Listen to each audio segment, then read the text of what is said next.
कांग्रेस ने बीकानेर संभाग के रतनगढ़ सीट से प्रदेश महासचिव फोसाराम गोदारा को टिकट दिया है। फोसाराम ने नेटवर्क 10 से बातचीत की है। इस दौरान उन्होंने बीजेपी विधायक पर जमकर निशाना साधा है और उनकी कार्यकाल पर सवाल उठाए हैं। उन्होंने अपनी जीत का भरोसा भी जताया है और अपने जीतने के बाद अपनी प्राथमिकताएं भी गिनाई हैं। सुनिए।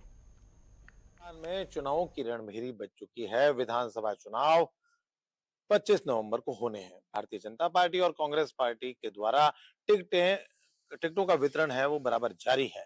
रतनगढ़ यहाँ पर टिकटों का वितरण हो चुका है। फोसाराम गोदारा जो कि कांग्रेस से प्रत्याशी बनाए गए। बात करते हैं फोसाराम जी, क्या कुछ खास प्राथमिकताएं रहेगी? जनता की निगाह आपके ऊपर है। ऐसा कि कांग्रेस हाईकमान ने मुझे यहाँ टिकट देकर रतनगढ़ की जिम्मेदारी पार्टी की तरफ से सौंपी है।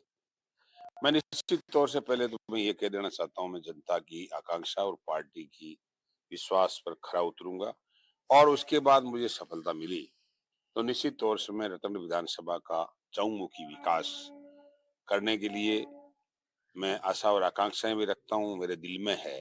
रतन, अगर इसी क्षेत्र की बात करें तो यहाँ से इसी क्षेत्र से एक मंत्री भी आते हैं, पहले रह चुके हैं राजकुमार रेणवा। उसके बाद भारतीय जनता पार्टी के यहाँ पर एमएलए रहे हैं। तो ये मंत्रीगण रहने के बाद भी यहाँ पर काम नहीं होना कोई बड़ा सवाल? देखो, वास्तव में राजकुमार जी साहब मंत्री रहे थे, लेकिन ये कोई विशेष उनके टाइम में कोई विकास की बातें नहीं हुई। और इसके अलावा यहाँ बहुत जरूरी काम थे, जिला हॉस्पिटल बनाना, वो हमारी सरकार ने अभी हॉस्पिटल रतनगढ़ जिला हॉस्पिटल घोषित कर दिया, लेकिन वो अभी इंस्ट्रूमेंट वगैरह उपलब्ध नहीं है, स्टाफ नहीं है, सीटिंग वीटिंग नहीं है, लोगों को सेवाओं का लाभ नहीं मिल रहा है। इसको चुस्त और दुरुस्त करना मेरा काम होगा। और इसके अलावा हमारे जो सिटिंग विधायक महोदय रहे अभिनेश जी, मैं समझता हूँ उन्होंने 5 साल में यही पता नहीं है कि एमएलए को टका लगाया। व्यक्तिगत गणित में आप कहाँ फिट बैठ? देखो, जातीय गणित का मतलब ये है कि रतनगढ़ में सबसे ज्यादा वोट जाटों के 60,000, उसके बाद 60,000 एसी के, माइनॉरिटी 28,000, फिर भी ब्राह्मण जी, ब्राह्मणों के 30,000 वोट है। ब्राह्मण कांग्रेस से तो कभी जीता नहीं, एक बार जीते 40 साल में। की नीति लोग खिला करके ब्राह्मण जाट फलाट फीचड़ कर देते हैं, ये गलत है। हम सब एक है।